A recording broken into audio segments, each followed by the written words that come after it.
जय हिंद, वंदे मातरम। स्वागत है आप सभी का अध्ययन क्लासेस में।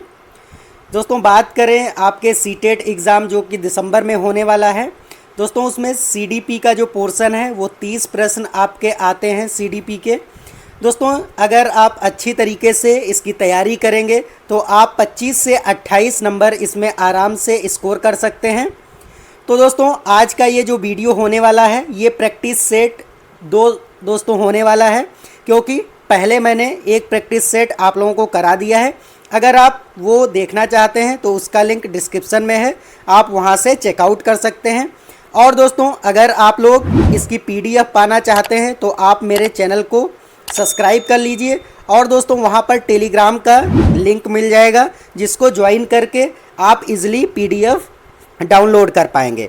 दोस्तों, आज के ये जो 30 प्रश्न होने वाले हैं ये काफ़ी इम्पोर्टेंट हैं आपके सीटेट एग्ज़ाम के लिए। तो चलिए दोस्तों, पहला क्वेश्चन हम लोग डिस्कस करते हैं। फर्स्ट क्वेश्चन है कि जब बच्चा फेल होता है तो इसका तात्पर्य है कि जब बच्चा फेल हो जाता है तो उसका तात्पर्य क्या होता है। ए ऑप्शन है कि बच्चे ने उत्तरों को सही तरीके से याद नहीं किया है। बी ऑप्शन है दोस्तों, बच्चों को प्राइवेट ट्यूशन लेनी चाहिए थी। सी ऑप्शन है व्यवस्था फेल हो गई है। या फिर दोस्तों डी ऑप्शन है कि बच्चा पढ़ाई के लिए योग्य नहीं है।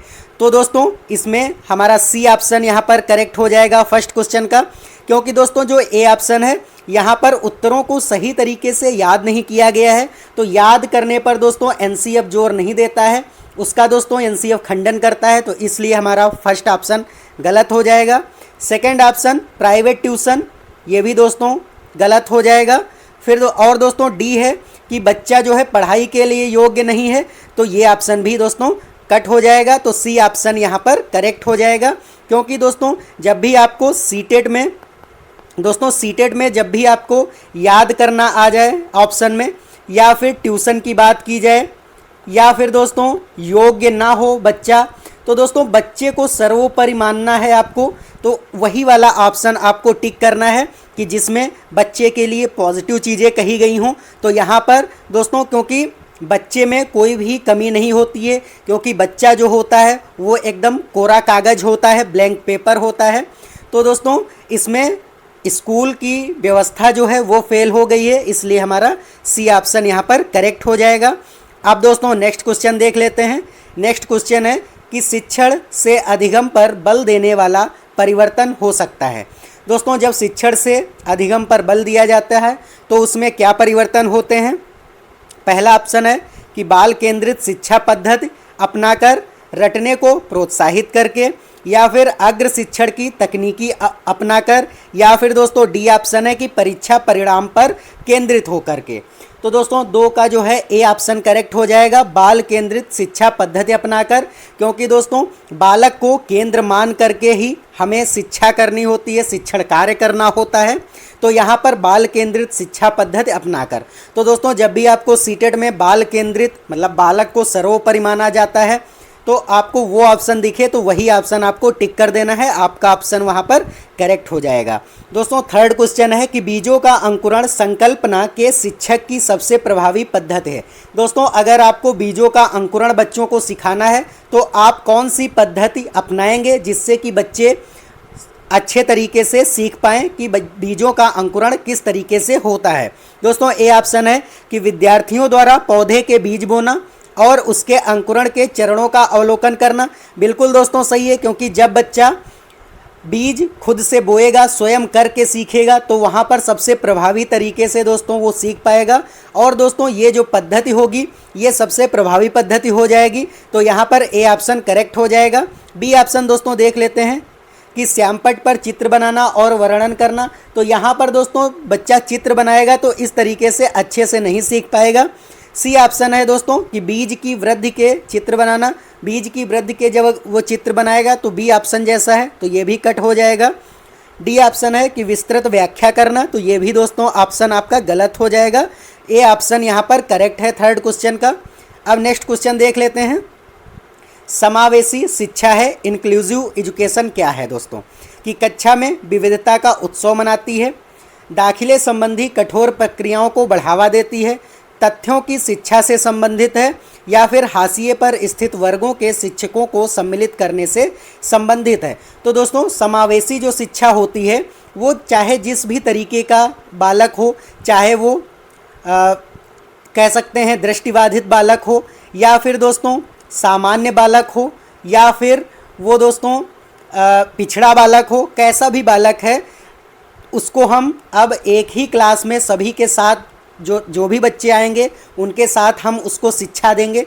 यही दोस्तों समावेशी शिक्षा है। तो यहाँ पर ए ऑप्शन करेक्ट हो जाएगा। कक्षा में विविधता का उत्सव मनाती है, क्योंकि दोस्तों यहाँ पर बहुत अलग अलग तरीके के बच्चे होंगे तो विविधता होगी, तो दोस्तों उसका उत्सव आती है, वो दोस्तों समावेशी शिक्षा है। तो यहाँ पर ए ऑप्शन करेक्ट हो जाएगा।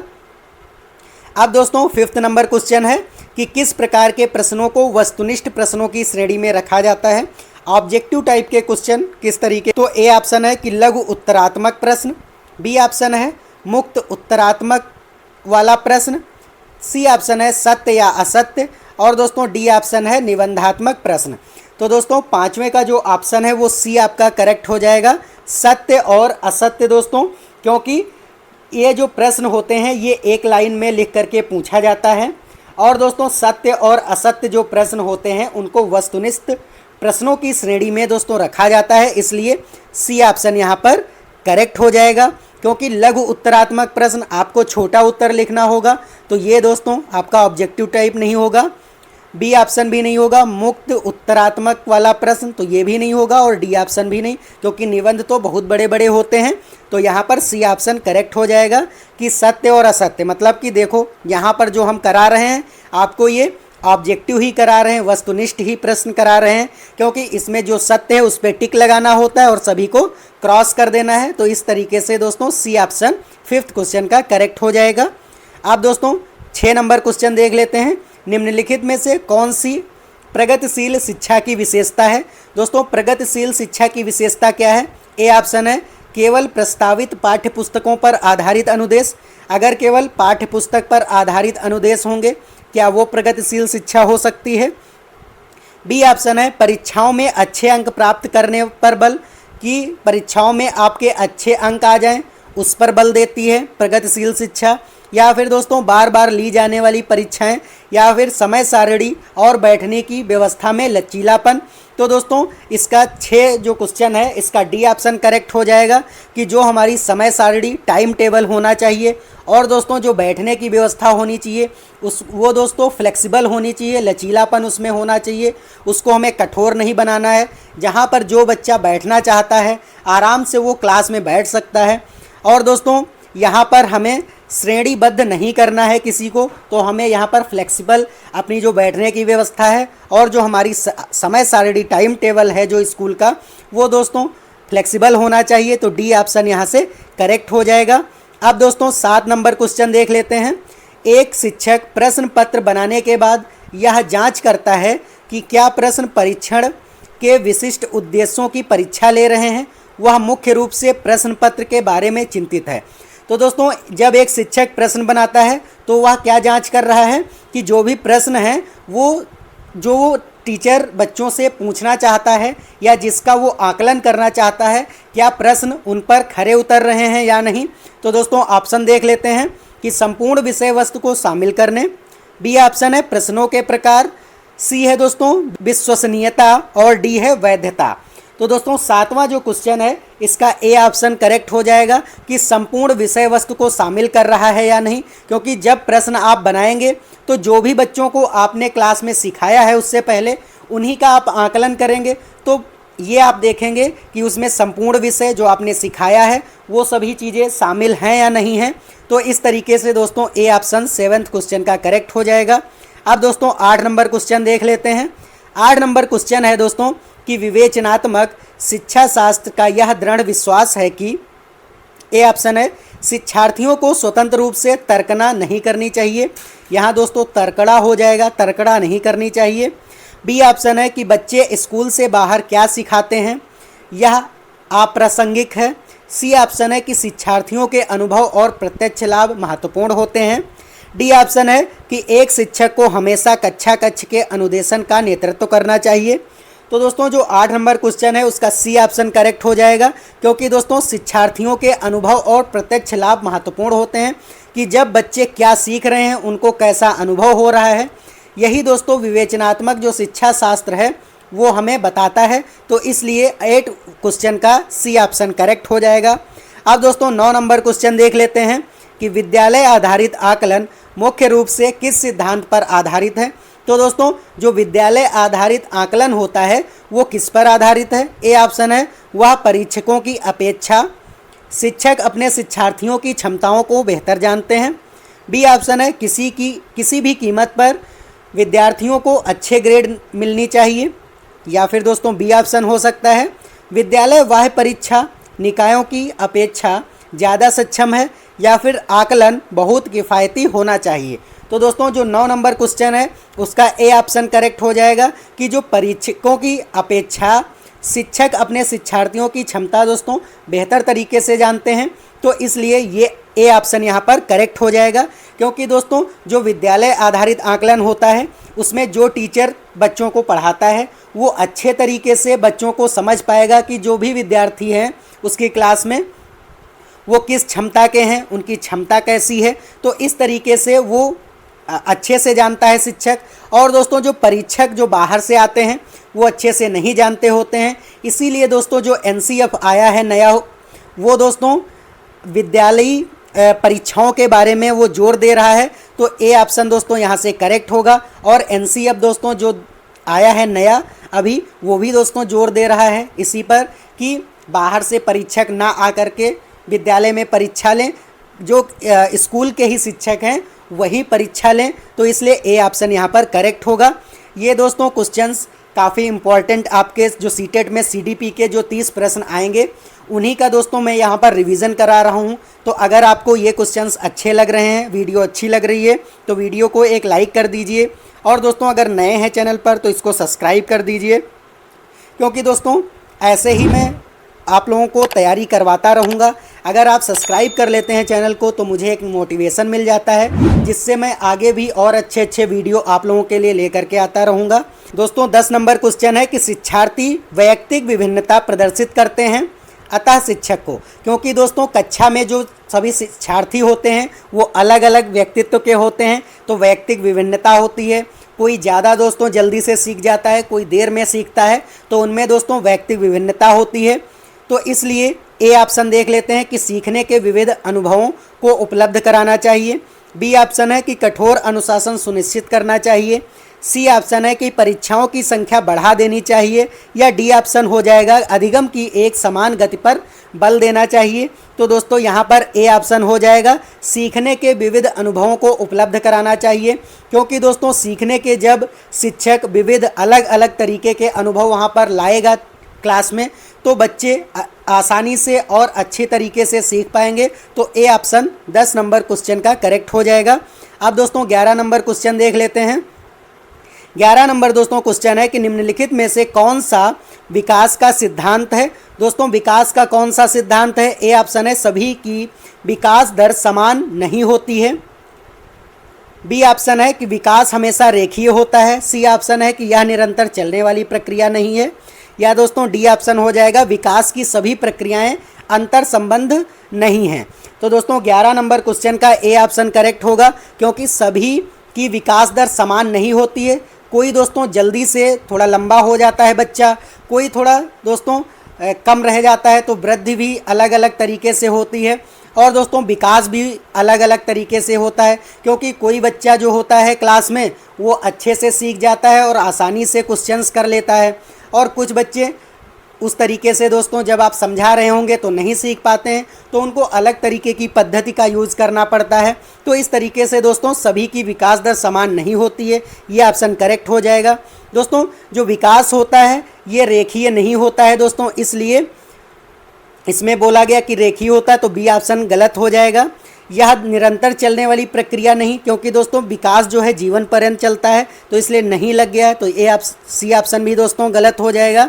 और डी है कि विकास की सभी प्रक्रियाएं अंतर संबंध नहीं है। तो बिल्कुल गलत है दोस्तों, क्योंकि विकास की सभी जो प्रक्रियाएं होती हैं वो दोस्तों अंतर संबंधित होती हैं। क्योंकि जब बच्चा बोलना सीखता है, धीरे धीरे वर्णों को सीखता है, उसी के बाद वो भाषा को सीख पाता है। तो दोस्तों जितनी भी विकास की क्रियाएं होती हैं, प्रक्रियाएं होती हैं, वो सभी अंतर संबंधित होती हैं, इसलिए डी ऑप्शन भी गलत हो जाएगा। तो 11 नंबर क्वेश्चन का यहाँ पर ए ऑप्शन करेक्ट हो जाएगा।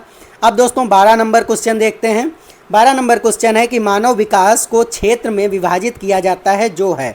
दोस्तों जो मानव का विकास है वो कितने क्षेत्रों में विभाजित किया जाता है, वो दोस्तों कौन कौन से हैं? शारीरिक, संज्ञानात्मक, संवेगात्मक या फिर और दोस्तों सामाजिक में इसको बांटा गया है। बी ऑप्शन है संवेगात्मक, संज्ञानात्मक, आध्यात्मिक, सामाजिक और मनोवैज्ञानिक दोस्तों। सी ऑप्शन है मनोवैज्ञानिक, संज्ञानात्मक, संवेगात्मक और सामाजिक। डी ऑप्शन है दोस्तों शारीरिक, आध्यात्मिक, संज्ञानात्मक और सामाजिक। तो दोस्तों 12 नंबर जो क्वेश्चन है उसका ए ऑप्शन ही करेक्ट होगा, क्योंकि जो मानव का दोस्तों विकास होता है वो शारीरिक होता है, फिर दोस्तों कॉग्निटिव डेवलपमेंट होता है, संज्ञानात्मक विकास होता है, उसके बाद दोस्तों उनमें संवेग आते हैं, जैसे कि संवेगात्मक विकास होता है, गुस्सा होना, खुशी आ जाना, इस तरीके से दोस्तों संवेग आ जाते हैं व्यक्ति में। और दोस्तों फिर सामाजिक उसका विकास होता है, क्योंकि वो दोस्त अपने बनाने लगता है, अपने पास पड़ोस के नामों को जान जाता है, पशु और पक्षियों के नाम जान जाता है। तो दोस्तों वो सामाजिक हो जाता है बालक, इसलिए ए ऑप्शन यहाँ पर करेक्ट हो जाएगा। अब दोस्तों 13 नंबर क्वेश्चन देखते हैं।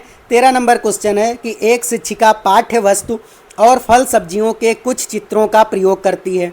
दोस्तों जो एक शिक्षिका है वो पाठ्य वस्तु में फल और सब्जियों के कुछ चित्र दिखाती है और अपने विद्यार्थियों से चर्चा करती है कि विद्यार्थी इस जानकारी को अपने पूर्व ज्ञान से जोड़ते हैं। जब दोस्तों जो शिक्षिका है विद्यार्थियों से चर्चा करती है तो विद्यार्थी जो है वो अपने पूर्व ज्ञान से नई जानकारी को जोड़ते हैं और पोषण की संकल्पना को सिखाते हैं या फिर दोस्तों सीखते हैं। यह उपागम डैश पर आधारित है, या दोस्तों किस पर आधारित है? अधिगम के शास्त्रीय अनुबंधन पर, पुनर्बलन के सिद्धांत पर, या फिर दोस्तों अधिगम के सक्रिय अनुबंधन पर, या फिर ज्ञान के निर्माण पर। तो दोस्तों 13 नंबर जो क्वेश्चन है उसका डी ऑप्शन ही सही हो जाएगा, क्योंकि ज्ञान का यहाँ पर निर्माण हो रहा है। क्योंकि दोस्तों अधिगम के शास्त्रीय अनुबंधन ये दोस्तों नहीं हो जाएगा, क्योंकि ये दोस्तों पावलाव का है, ये नहीं होगा। पुनर्बलन का सिद्धांत भी यहाँ पर नहीं है, अधिगम के सक्रिय अनुबंधन का सिद्धांत भी दोस्तों नहीं है। केवल यहाँ पर ज्ञान का निर्माण के लिए ये सारी चीज़ें की जा रही हैं। तो दोस्तों डी ऑप्शन 13 नंबर क्वेश्चन का सही हो जाएगा। अब दोस्तों 14 नंबर क्वेश्चन देख लेते हैं। 14 नंबर क्वेश्चन है कि जब बच्चे की दादी उसे अपनी माँ की गोद से लेती हैं तो बच्चा रोने लगता है। कि जब बच्चे की जो दादी हैं बच्चे को उसकी माँ की गोद से लेती हैं तो बच्चा रोने लगता है। बच्चा डैश के कारण रोता है। दोस्तों बच्चा क्यों रोता है? सामाजिक दुश्चिंता के कारण रोता है, संवेगात्मक दुश्चिंता के कारण, या फिर दोस्तों अजनबी दुश्चिंता के कारण रोता है, या फिर दोस्तों वियोग दुश्चिंता के कारण वो रोता है। तो यहाँ पर दोस्तों संवेगात्मक दुश्चिंता के कारण रोता है, क्योंकि दोस्तों वो जान ही नहीं पाता है कि ये कौन है। तो इस तरीके से उसमें अभी ये संवेग नहीं डेवलप हुए हैं, क्योंकि बच्चा अभी छोटा है, इसलिए दोस्तों बी ऑप्शन यहाँ पर करेक्ट हो जाएगा। अब दोस्तों 15 नंबर क्वेश्चन देख लेते हैं। 15 नंबर क्वेश्चन है कि शिक्षा के संदर्भ में सामाजिक कारण से तात्पर्य है। दोस्तों जो शिक्षा का संदर्भ है उसका जो सामाजिक कारण है उससे क्या तात्पर्य है? ए ऑप्शन है अपने सामाजिक मानदंड बनाना, बी ऑप्शन है कि समाज में बड़ों का सम्मान करना, सी ऑप्शन है सामाजिक वातावरण में अनुकूलन और समायोजन, डी ऑप्शन है कि सामाजिक मानदंडों का सदैव अनुपालन करना। तो दोस्तों जो 15 नंबर क्वेश्चन है उसका दोस्तों सी ऑप्शन करेक्ट हो जाएगा, क्योंकि वातावरण और अनुकूलन का ही समायोजन जो है दोस्तों वो शिक्षा का सामाजिकरण होता है दोस्तों। क्योंकि जब बच्चा सामाजिक वातावरण में आता है और उससे दोस्तों वो अनुकूलन करता है और समायोजित हो जाता है, तभी दोस्तों वो सारी चीज़ें सीख पाता है। तो यहाँ पर 15 का सी ऑप्शन करेक्ट हो जाएगा। अब दोस्तों 16 नंबर क्वेश्चन देख लेते हैं। 16 नंबर दोस्तों क्वेश्चन है कि राज्य स्तर की एक एकल गायन प्रतियोगिता के लिए विद्यार्थियों को तैयार करते समय एक विद्यालय लड़कियों को वरीयता देता है। तो दोस्तों एक गायन की प्रतियोगिता हो रही है, वहाँ पर जब विद्यालय जो है वो लड़कियों का गायन प्रतियोगिता जो है उसकी तैयारी जब करवा रहे होते हैं टीचर, तो वहाँ पर लड़कियों को ज़्यादा वरीयता दी जाती है। दोस्तों यह क्या दर्शाता है? वैश्विक प्रवृत्तियाँ दर्शाता है, प्रयोजनात्मक उपागम दर्शाता है, प्रगतिशील चिंतन दर्शाता है, या फिर लैंगिक पूर्वाग्रह। तो दोस्तों 16 का ऑप्शन आप सभी लोग जानते हैं कि डी हो जाएगा, लैंगिक पूर्वाग्रह। क्योंकि दोस्तों यहाँ पर लिंग भेद किया जा रहा है, बच्चों को जो बालक हैं उनको यहाँ पर वरीयता नहीं दे करके लड़कियों को वरीयता दी जाती है। जेंडर जो दोस्तों है, जेंडर रूढ़वादिता यहाँ पर बताई जा रही है। तो दोस्तों यहाँ पर डी ऑप्शन करेक्ट हो जाएगा, लैंगिक पूर्वाग्रह। तो दोस्तों जब भी आपको किसी एक को, चाहे बालक को हो या फिर लड़कियों को, मतलब लड़के को दिया जाए वरीयता तब भी वहाँ पर लैंगिक पूर्वाग्रह होगा, लड़कियों को वरीयता दी जाए तब भी दोस्तों लैंगिक पूर्वाग्रह होगा। क्योंकि दोस्तों जो सीडीपी या दोस्तों जो वातावरण जो हमें सिखाना होता है उन सभी को हमें बराबर मान करके, क्योंकि हमारे सभी ही छात्र होते हैं तो उनको बराबर मान करके हमें सिखाना होगा। क्योंकि किसी में दोस्तों प्रतिभा सभी में समान होती है, हमें ये मानना होता है। इसलिए दोस्तों डी ऑप्शन यहाँ पर 16 क्वेश्चन का करेक्ट हो जाएगा। 17 नंबर दोस्तों क्वेश्चन है कि वाइगोत्स्की की बच्चों के सीखने में निम्नलिखित में से किस कारक की महत्वपूर्ण भूमिका पर बल देते हैं। दोस्तों जो वाइगोत्स्की हैं, यहाँ पर दोस्तों एरर हो गई है जब टाइपिंग में, तो यहाँ पर वाइगोत्स्की हैं। तो वाइगोत्स्की जब बच्चों को सिखाते हैं तो दोस्तों वो किस कारक पर, उनकी महत्वपूर्ण भूमिका पर वो बल देते हैं? अनुवांशिक पर बल देते हैं, नैतिक पर बल देते हैं, शारीरिक पर बल देते हैं, या फिर दोस्तों सामाजिक पर बल देते हैं। तो यहाँ पर दोस्तों जो वाइगोत्स्की हैं वो सामाजिक विकास का सिद्धांत उन्होंने दिया था दोस्तों, तो इसलिए सामाजिक जो भी आएगा वहाँ पर दोस्तों ये इन्होंने सामाजिक सांस्कृतिक विकास का सिद्धांत दिया।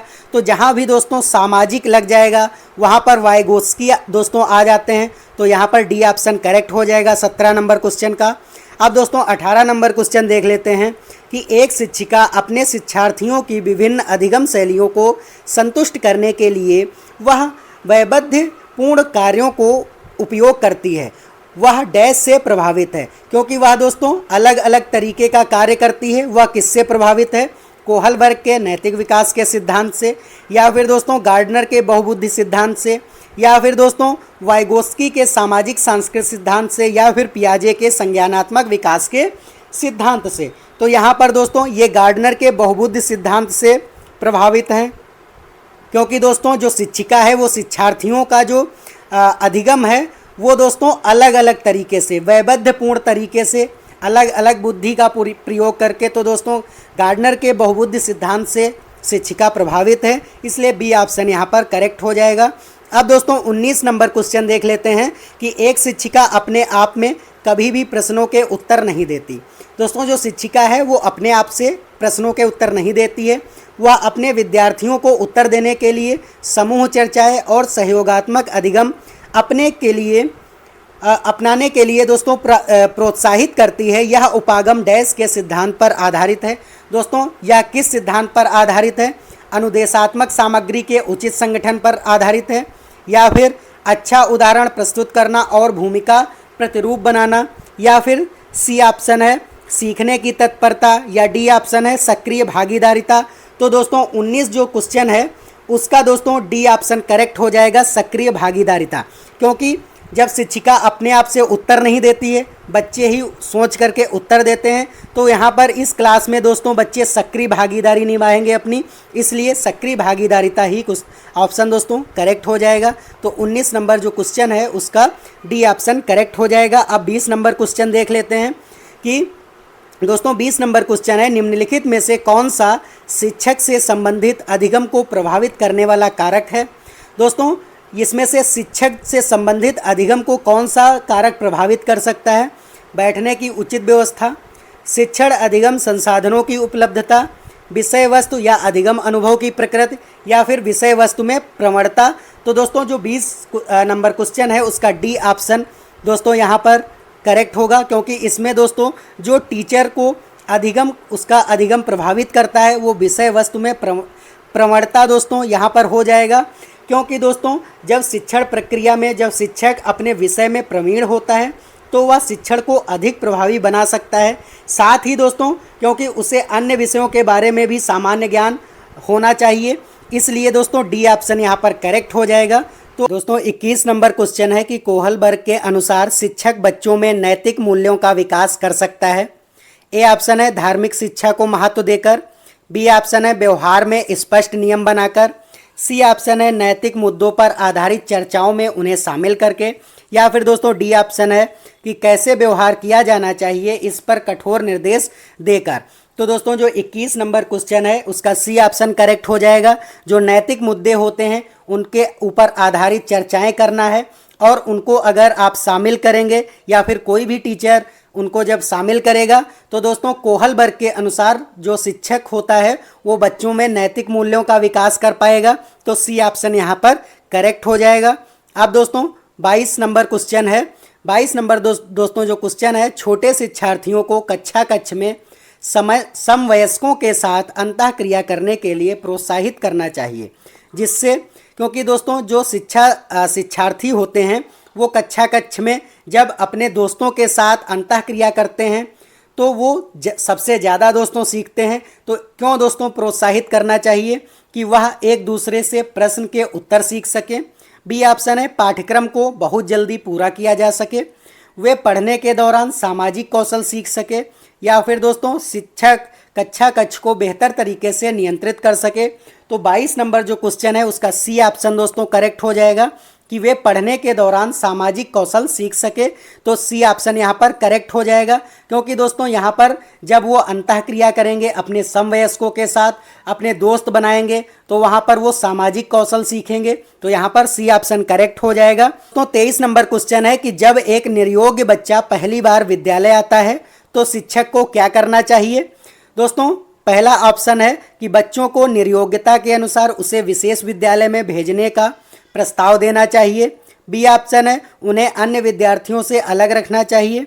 सी ऑप्शन है सहकारी योजना विकसित करने के लिए बच्चों को माता पिता के साथ चर्चा करनी चाहिए, या फिर दोस्तों प्रवेश परीक्षा लेनी चाहिए। तो यहाँ पर सी ऑप्शन इसका करेक्ट हो जाएगा।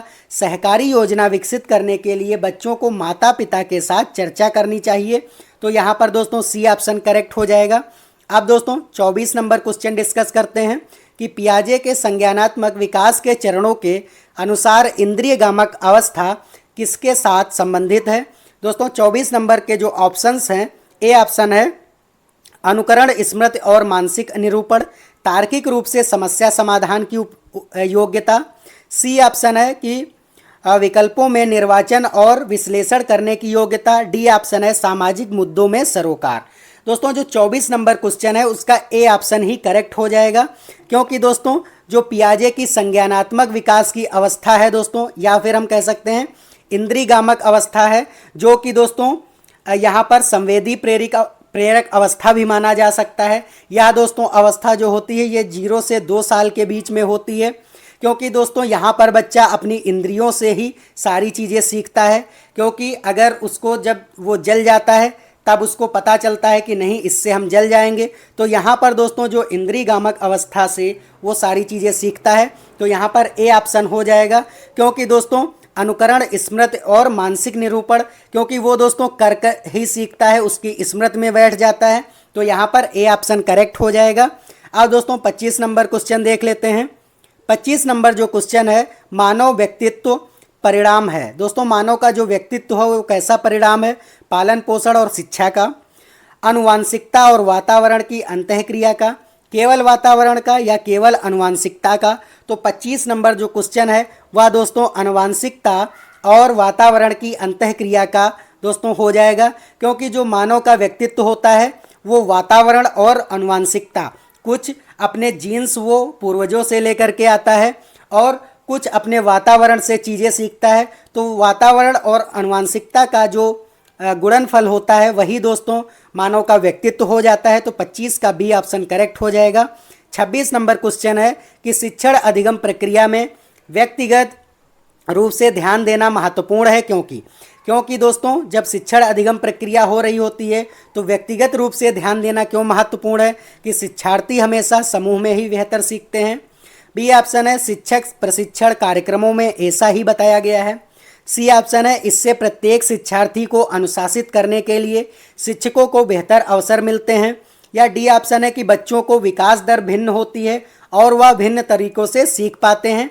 तो दोस्तों 26 का जो आंसर हो जाएगा वो दोस्तों डी ऑप्शन हो जाएगा, क्योंकि दोस्तों बच्चों की जो विकास दर भिन्न होती है, क्योंकि उनमें अलग अलग तरीके से विकास होता है। किसी में जल्दी विकास होने लगता है, किसी को देर से होता है, किसी में तेज विकास होता है, किसी में मंद विकास होता है। तो दोस्तों विकास की दर जो होती है वो भिन्न होती है और वह भिन्न तरीकों से ही दोस्तों सीखते हैं। तो इसलिए डी ऑप्शन यहाँ पर करेक्ट हो जाएगा। अब दोस्तों 27 नंबर क्वेश्चन देख लेते हैं। निम्नलिखित में से कौन सी समस्या समाधान की वैज्ञानिक पद्धति का पहला चरण है? दोस्तों समस्या जब समाधान आपको करना है उसकी वैज्ञानिक पद्धति का पहला चरण क्या होना चाहिए? प्रकल्पना का परीक्षण होना चाहिए, या फिर समस्या के प्रति जागरूकता, या फिर प्रासंगिक जानकारी को एकत्र करना, या फिर प्रकल्पना का निर्माण करना। दोस्तों जो 27 नंबर क्वेश्चन है उसका बी ऑप्शन करेक्ट हो जाएगा, समस्या के प्रति जागरूकता। क्योंकि दोस्तों जब आप समस्या जानेंगे, उससे जागरूक हो जाएंगे, तो आपकी वो आगे समस्या नहीं होगी। तो इसलिए दोस्तों समस्या समाधान का जो वैज्ञानिक पद्धति है वो समस्या को जान करके उसके प्रति जागरूक हो जाना ही उसका दोस्तों पहला चरण होता है। तो इसलिए बी ऑप्शन करेक्ट हो जाएगा। अब 28 नंबर क्वेश्चन देखते हैं कि निम्नलिखित में से कौन सा सीखने का क्षेत्र है? दोस्तों कौन सा सीखने का क्षेत्र है? अनुभविक क्षेत्र है, भावात्मक क्षेत्र है, आध्यात्मिक क्षेत्र है, या फिर व्यवसायिक क्षेत्र है? तो 28 क्वेश्चन का बी ऑप्शन दोस्तों सही हो जाएगा, क्योंकि भावात्मक जो क्षेत्र होता है वो सीखने का सबसे अच्छा क्षेत्र माना जाता है। तो इसलिए बी ऑप्शन यहाँ पर 28 क्वेश्चन का करेक्ट हो जाएगा। अब 29 नंबर दोस्तों क्वेश्चन देख लेते हैं। 29 नंबर दोस्तों क्वेश्चन है कि जब बच्चा कार्य करते हुए ऊबने लगता है तो यह इस बात का संकेत है। दोस्तों किस बात का संकेत है? कि संभवतः कार्य यांत्रिक रूप से बार बार हो रहा है, बच्चा बुद्धिमान नहीं है, बच्चों में सीखने की योग्यता नहीं है, या बच्चों को अनुशासित करने की ज़रूरत है। तो यहाँ पर ए ऑप्शन हो जाएगा कि हो सकता है जो कार्य है तो दोस्तों यांत्रिक रूप से बार बार हो रहा है, इसलिए दोस्तों जो बच्चा है वो कार्य करते हुए बोर हो जा रहा है। तो ए ऑप्शन यहाँ पर करेक्ट हो जाएगा। अब दोस्तों इस स्लाइड का लास्ट क्वेश्चन 30 नंबर क्वेश्चन है, क्योंकि दोस्तों आपके जो CDP में है वो 30 क्वेश्चन ही पूछे जाते हैं। अगर आप दोस्तों इस तरीके के डेली आप इसकी प्रैक्टिस करते रहेंगे, क्योंकि दोस्तों यही क्वेश्चंस बार बार रिपीट होते हैं, क्योंकि सीटेट इतनी सारी परीक्षाएं लेता है। आपकी हर साल 2 परीक्षाएं होती हैं, एक दोस्तों इधर मई जून में होती है, फिर इधर दिसंबर में होती है। तो दोस्तों यहाँ पर बहुत सारे क्वेश्चंस रिपीट होते हैं, तो इसलिए मैं ये सीरीज़ लेकर के आया हूँ कि आपको डेली 30 क्वेश्चंस यहाँ पर इसका रिवीजन करवाऊँगा। अगर आप यहाँ से अच्छी तरीके से रिवीजन कर लेंगे तो आपके 28-29 क्वेश्चन आराम से CDP के करेक्ट हो जाएंगे। और दोस्तों अगर आपको EVS का भी देखना है इस प्रैक्टिस सेट को, तो आप इसका दोस्तों लिंक डिस्क्रिप्शन में है, आप वहाँ से चेकआउट कर सकते हैं उन वीडियोज़ को। अब दोस्तों देख लेते हैं 30 नंबर क्वेश्चन कि प्रायः शिक्षार्थियों की त्रुटियां डैश की ओर संकेत करती हैं। दोस्तों किसकी ओर संकेत करती हैं? कि वह कैसे सीखता है, यांत्रिक अभ्यास की आवश्यकता, सीखने की अनुपस्थिति, या फिर शिक्षार्थियों के सामाजिक आर्थिक स्तर। तो दोस्तों वह कैसे सीखता है, इसी पर दोस्तों शिक्षार्थियों की जो त्रुटियां जो होती हैं उनको दोस्तों इसकी ओर संकेत करता है कि बच्चे अगर आसानी से सीख जाते हैं तो वो त्रुटियां कम करते हैं दोस्तों। तो वह किस तरीके से सीख रहा है इसी पर दोस्तों निर्भर करता है। तो इसलिए दोस्तों यहाँ पर 30 नंबर क्वेश्चन का ए ऑप्शन करेक्ट हो जाएगा। तो अब दोस्तों ये क्वेश्चंस इतने ही थे। अगर आप लोग यहाँ तक वीडियो को देखा है आपने, तो दोस्तों अगर आप चैनल पर नए हैं तो एक रिक्वेस्ट है, आप इसको सब्सक्राइब कर लीजिए, क्योंकि दोस्तों जो आने वाले वीडियोस होंगे उनका जो मैं रिवीजन यहाँ पर आप लोगों को कराने वाला हूँ तो उनका नोटिफिकेशन आपको ईजिली मिल जाएगा। तो दोस्तों आज के लिए इतना ही, अब मिलते हैं नेक्स्ट वीडियो में। तब तक के लिए दोस्तों जय हिंद, जय भारत, जय वंदे मातरम।